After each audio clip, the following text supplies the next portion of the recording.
করিম box সবকিছু জানিয়ে দেয়। কে তাকে বিদেশি মাছের লোভ দেখিয়েছিল, কে তার কাছ থেকে টাকা নিয়েছিল এবং এই মাছ সাপ্লাই দিয়েছিল, সবই জানিয়ে দেয়। নিরাপত্তা বাহিনীর লোকেরা সেই গুপ্তচরদের ধরে ফেলে। আর এদিকে বিজ্ঞানীরা তাদের আবিষ্কার করা ওষুধ পুকুরে দিয়ে দেয়। এতে কিছু সময় পর মাছটি অজ্ঞান হয়ে যায় এবং তারা তাকে তুলে নেয়।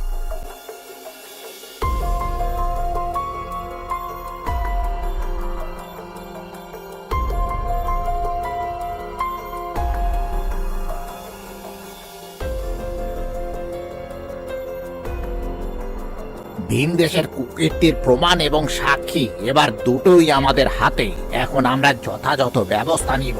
তালহা, তুমি শুধু এই গ্রামেরই না, এবার তুমি পুরো দেশের উপকার করলে। You are the great. তখন সব গ্রামবাসী হাতে তালি দিয়ে তালহাকে ধন্যবাদ জানালো।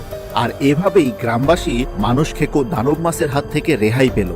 বন্ধুরা, ভিডিওটিতে লাইক করে চ্যানেলটি সাবস্ক্রাইব করে দাও।